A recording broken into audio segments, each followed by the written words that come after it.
እናም እንግዲህ ባለፈው ክፍል እንዳየነው መድብል እና ሞገስ አንድ ላይ ቆመው ሳለ ማህሌትን ያገኟታል። ማህሌት ግን ወረቀቱን ለመስጠት ወደ ነብሩክ ቤት እየሄደች ነበረ። እናም እንግዲህ እነሱም ተከትለዋት ይሄዳሉ። ግን ደግሞ ቤት ከመድረሳቸው በፊት ቅድስት ከደውሎ መድብል ምሳሌን አንድ ክላስ አስገብተሽ በሩን ቆልፊባት ማለትም ይነግራታል። እሷም ምንድን ነው ተደናገጠች። ምንድነው የተፈጠረው በማለትም ለመድብል ትጠይቀዋለች። ምንም ነገር እንዳጠይቅኝ ያልኩሽን ብቻ አድርጊ በማለትም ይመልስላታል።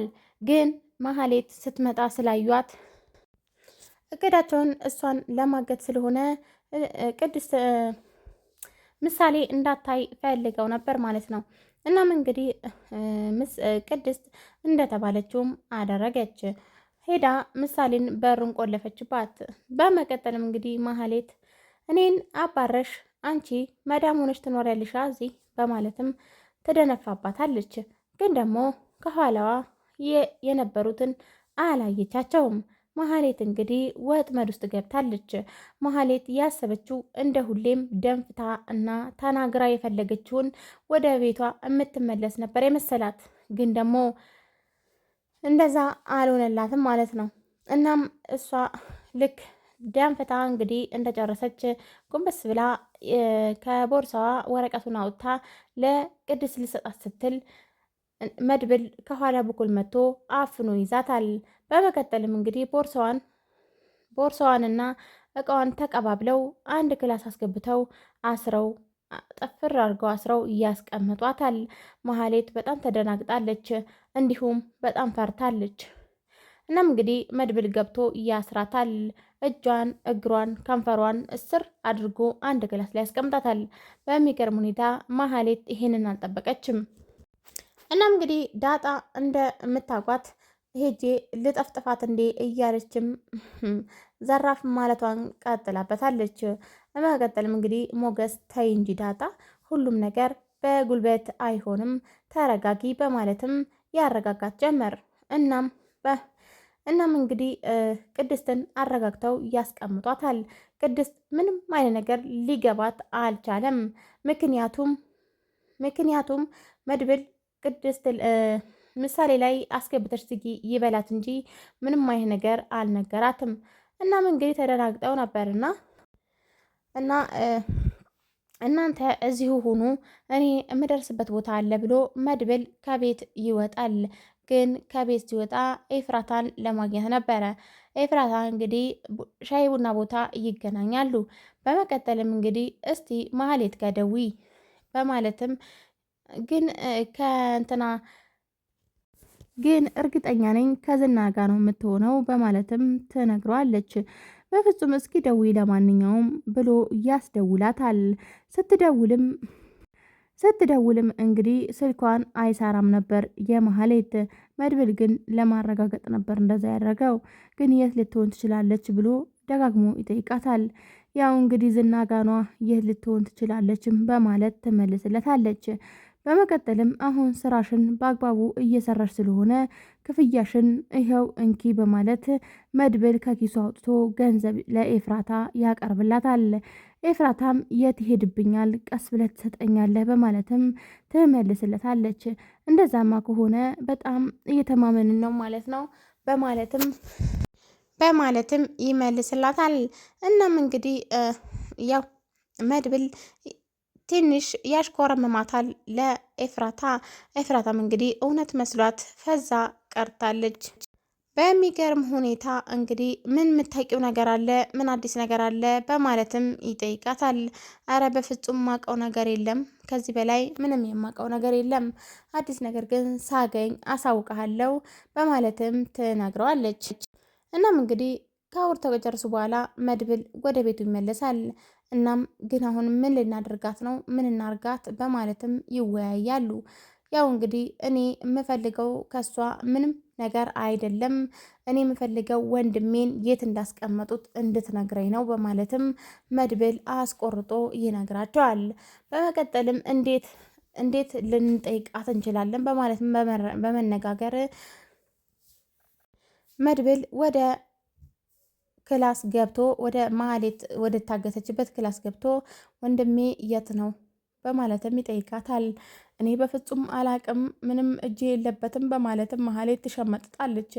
ማህሌትም እንግዲህ ከሸመጠጠች በኋላ እሺ በህይወት ለመትረፍ ከፈለግሽ እሺ ማን ነው እጁ ያለበት ከብሩክ ጋር በማለትም ይጠይቃታል። እሷም እንግዲህ ዝና ነው፣ ዝና እሱን ወንጀል ያሰሩት ሰዎች ከዝና ጋር ይተዋወቃሉ በማለትም ትመልስለታለች። ማለት ወንጀል ማለት እንዴት ነው ማለት ምን አይነት ወንጀል በማለትም አስረግጦ ይጠይቃታል። እሷም እንግዲህ በመቀጠልም ማለትም ያው እንግዲህ ከውጭ ሀገር ያልሆነ ነገር ማመላለስ ነው በማለት ትመልስለታለች። እናም ቤቱን እንዳይሸጥ ብድር ጠይቆ ነበር። ግን ደግሞ ብድር የተጠየቁት ሰዎች ከዝና ጋር ይተዋወቁ ስለነበረ በሱ ምክንያት ነው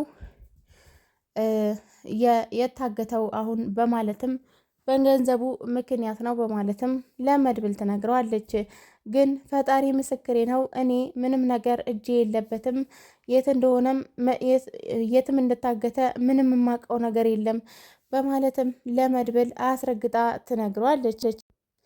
እናም እንግዲህ ሞገስ በመቀጠልም እች ልጅ አንድ ነገር ሳትነግረን በፍጹም አንለቃትም፣ ያው ዝና ከእሷ ጋር አንድ ላይ ነው የሚውሉት፣ ሁሉም ነገር ሊነግራት ይችላል በማለትም ይነግረዋል ለመድብል። እናም እንግዲህ እሺ ቆይ ዝና ምንድን ነው የሚሰራ በማለትም ለማህሌት ይጠይቃታል። ማህሌትም እኔ እኮ ዝና ምን እንደሚሰራ አይነግረኝም በማለትም ትመልስለታለች። በሚገርም ሁኔታ እውነቱን ዝና ምን እንደሚሰራ ማን እንደሆነ ምን እንዳለው ኬት እንደመጣ ምንም የምታውቀው ነገር የለም ማህሌት። በመንገድ ያው እንግዲህ ጠላትሽ ጠላቴ ነው በሚለው ነው እየተገናኙት ማለት ነው። እናም እንግዲህ እሱ ስራው ምን እንደሆነ ምን እንትን እንደሚል ምንም የምታውቀው ነገር የለም፣ ግን ዝም ብላ ነው ከሱ ጋር የምትሰራው ማለት ነው። እናም በጣም በሚገርም ሁኔታ ባላሰበችበት ቦታ ተገኝታለች ማለት ነው ማህሌት። ያው ቀለል አድርጋ ነበረ ያሰበችው፣ ግን ምንም አልሆንም። እናም እንግዲህ መቼ ነው አባቴ የሚመጣው ብላ የምትጠይቀውን እዚች ጋ ያለችዋን። እናም እንግዲህ በመቀጠልም ዳጣ ምን እናርጋት? እንምታት እንዴ? እንቀጥቅጣት እንዴ? ብላ ከቅድስት ጋር ቁጭ ብላ ሰው እያወሩ ሳለ ማን ነው እትዬ ነው ትላለች። ቅድስት ማለት ነው ብዙ ጊዜ መጨከንና ይሄ ጭካኔ የሚባለው ነገር ውስጧ ላይ ስለሌለ ምን አልሽኝ እንዴ? እትዬ ነው እንዴ? በማለትም ደንግጣ ትጠይቃታለች። አዎ በጩሜ እንዳስወጋችሽ እና እንደ አሰቃየችሽ ረሳሽ እንዴ? በማለትም ዳጣ ለቅድስት ትጠይቃታለች። ቢሆንም ግን እኔ እንደዚህ አይነት ነገር አላደርግም፣ እኔ በፍጹም ክፉ አይደለሁኝም፣ ክፋትም ላስብ አልችልም በማለትም ቅድስት ትመልስላታለች። ግን ደግሞ ዳጣ እዚህ ጋር በያት ይላታል ስታያት። ምክንያቱም ማህሌት በፍጹም ጥሩ ሰው አልነበረችም ከነሱ ጋር፣ ከምሳሌም ጋር ከቅድስትም ጋር ከዳጣም ጋር ማለት ነው። ገና እንደውም ዳጣም ጭራሽ ስታያት ሁላ በጣም ነው ደሟን የሚፈላው ማህሌት ማለት ነው። እና ዳጣ እሱን ልትረሳ አልቻለችም። በመቀጠልም የእሷው ብቻ ሳይሆን ምሳሌንና ቅድስትን የምታደርጋቸውን በዛ ላይ ደግሞ ያው ከብሩክ ጋር ያላቸውን ቀረቤታና ግንኙነት ጥሩ ስላልነበረ በጣም አናዳታለች ማለት ነው። እና ውድ ተመልካቶቼ እኔ የምፈራው ያው ትተዋት ሄደው እንዳትገላት ነው። እና የዳጣ ሁኔታ በጣም ነው የሚያስቀው። በእውነት በጣም ነው እንትን የሚለው በጉልበቷ አነጋገሯ ላይ ይገርማል። እና ውድና የተከበራችሁ የይነያ ዩቲዩብ ተመልካቾች በያላችሁበት ሰላማችሁን ብዝት ትርፍ ይበልልኝ። ቪዲዮውን እስከ መጨረሻው ድረስ በማዳመጥ ላይክ፣ ሸር፣ ሰብስክራይብ ማድረግ እንዳትረሱ። እንዲሁም ለምታበረታቱኝ እስካሁን ድረስ አይዞሽ በርቺ ጠንክሪ ለምትሉኝ ከልብ አመሰግናለኝ። እንዲሁም ደግሞ የደውል ምልክቷን በማጥቆር የምለቃቸውን ቪዲዮዎች ቶሎ ቶሎ እንዲደርሳችሁ ማድረግ ትችላላችሁ።